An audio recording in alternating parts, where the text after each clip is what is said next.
So you guys started it in the city, is where you came from? Well, we were both living and working in New York City. I was a physician and Josh was in advertising. And in 2006, we were just on an apple picking weekend trip. We were driving around and we drove by this farmhouse and we thought, oh, it looks like a museum, let's go in.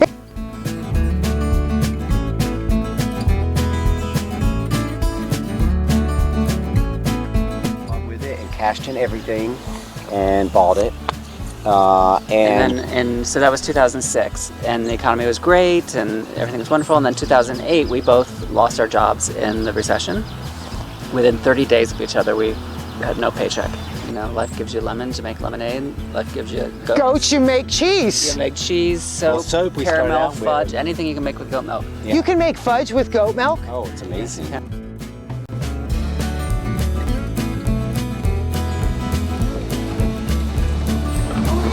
Hey, he's on me. Hi. Hi. It's really hard to stay steady and take a picture. Farmer John, actually, he was a nearby farmer, and he was losing the place where he had farmed, and he put a note in our mailbox, and he said, I'm your neighbor, I live around here, can I bring my goats? Okay.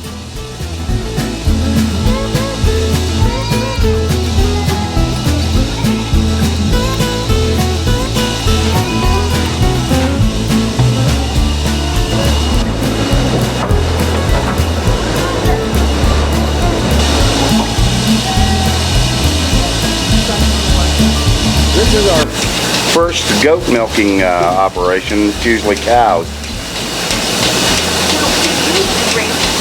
How much milk does or could one goat produce? Right now, the 71 of them are averaging 9 pounds a day. He's good. Been doing it for a while. Yeah.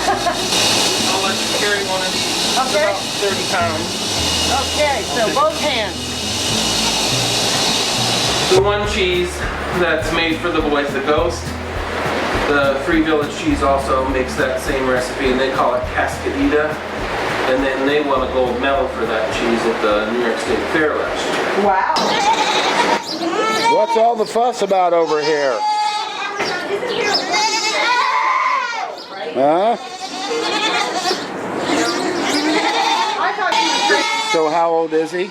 He was born on the 27th of April. So like a week. Oh, there you go. Wow. He wags his tail like a dog. He does. You guys want to hold it down in there? Look out, this guy's coming out. You guys getting out already? There's my answer. Perfect. Jump out. Oh my God, that's adorable. Now they're just like puppies.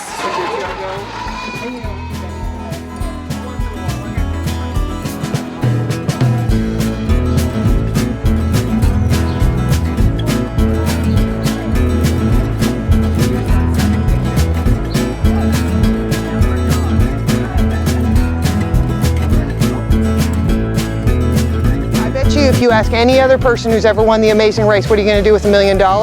You have the most unique answer. Yeah, Yes. that's Start a farm in upstate New York. probably not the smartest business investment, but you know, it's paid. But looking back now, maybe it is a smart idea. And this is a lot nicer than the city. It is. I can eat some of the radish. You bake? Sometimes. I'm actually a good cook. I bring do. some- you make, like, I a stopped salsa thing. baking because someone won't stop eating. Oh. Are you saying I'm fat? I mean, if you bake cookies, he has one every time he walks into the kitchen, so... Yeah.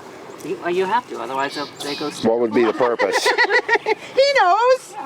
So is this rhubarb? Yes. Rhubarb.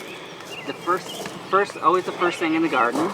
Really? I'm gonna get you enough so you can make him a pie. He looks hungry. So rhubarb is always the first thing available all season long. So everybody loves the first rhubarb pie. The second one is still kind of nice. The 10th one. Now, can you bite it like that, Yeah, just you like can. celery? You can? Yes, just bite it.